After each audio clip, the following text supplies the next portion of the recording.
Good evening. It's John Pettypaw doing a video. It's 5 minutes past 9 o'clock in the evening on Saturday night. I just had the BBC World News on as I answer text. If I'm reading and doing paperwork, I shut the sounds off, but I can answer text and have the news on. The feeling is nobody wants war, but war is part of human condition. And it seems that war, invasion of Ukraine, independent country of Ukraine, is imminent, but that miserable prick bastards, no coincidence that prick and Putin both start with capital P, Vladimir Putin. Now, if anybody's a student of history, which I am, you can all have books. We can't spend all day in social media seeing what somebody had for breakfast or tell somebody else what we had for breakfast.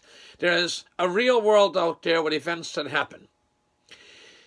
Ukraine, during World War II, went through hell. Stalin was brutal to those people. Like Kansas is their breadbasket of America, the state of Kansas. I like Ike, the sunflower state, Eisenhower state. A future vice president of the United States and President Donald Trump's second term. I can tell you what seems imminent would not happen if President Trump was in the White House. I like to know all the fools that enjoy the high price of oil.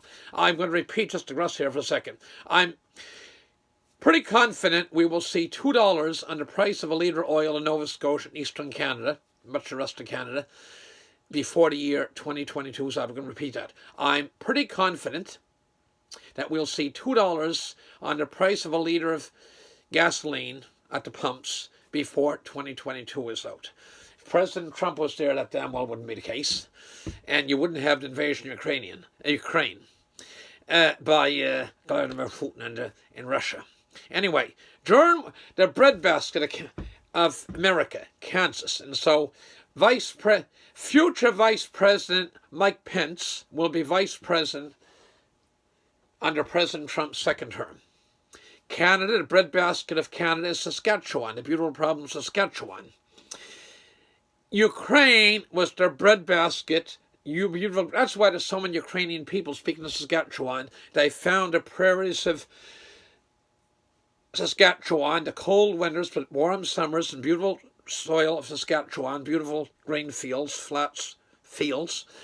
It reminded them of their home country. That's why you see so many Ukrainian names. Romano, and you can just go on. There's all kinds of Ukrainian people in province of Saskatchewan. If you took the Ukrainians and the Crees out, the Cree natives out of northern Saskatchewan and the Ukrainians out of southern and central Saskatchewan, you'd lose half the province's population, probably. Anyway, back to Ukraine.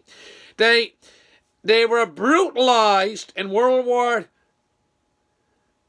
you go back to when the Bolsheviks took over, the communists, in the 1920s, they were brutalized under Lenin and the original communists, and they were brutalized terrible under Stalin. In fact, Joseph Stalin's wife complained so much, protested so much to him that what he was doing. They estimate that tens of millions of people, there's over 50 million people died in World War II.